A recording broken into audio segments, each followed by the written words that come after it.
Esselamu Aleyküm ve Rahmetullah Barakatuhu değerli izleyiciler. Elhamdülillah sizleri hoş gördük. Değerli izleyiciler, bugünkü mevzu bildirçinlerin yem değişimi hakkında olacak. Deməli, değerli izleyiciler, bildirçinlerin yemini birden değişmek yaxşı değil. Onu tədricən değişmək lazımdır. Bunun səbəbi quşların həzm sisteminin yemə öyrənməsi ilə bağlıdır. Niyə birdən dəyişmək olmaz? Birincisi, həzm sistemi öyrənməmiş olur. Birincilər əvvəlki yemə uyğunlaşır. Birdən başqa yemə verdikdə mədə və bağırsaq şəklini qəbul edir. Bu da həzmsizlik yaradır. İkinci, yumurta azalması ola bilər. Birdən yem dəyişəndə bildirçin stres keçirdə bilər. İshal və zəiflik yarana bilər.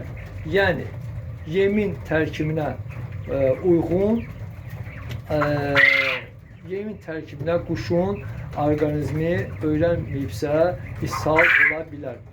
Düzgün yem dəyişmə qaydası bu 3 mərhələdən ibarətdir.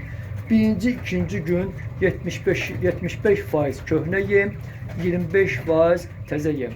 Üçüncü, dördüncü gün 50% köhnə yem, 50% təzə yem. Beşinci, altıncı gün 25% köhnə yem, 75% təzə yem. Köhnə dedikdə birinci yem, təzə yem dedikdə yumurtlama yemi. Bundan sonra tam şəkildə siz artıq yumurtlama yemi verə bilərsiniz.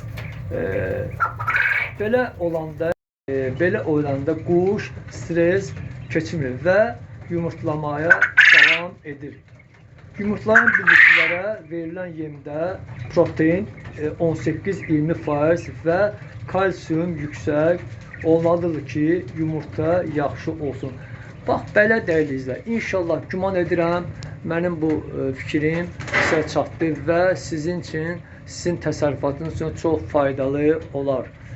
İnşallah abunə olmayanlar zəhmət olmasa abunə olsunlar, mənə dəstək olun və like qoysan çox gözəl olar. Allah'a emanet olun. Esselamu Aleyküm ve Rahmetullah Barakatuhu.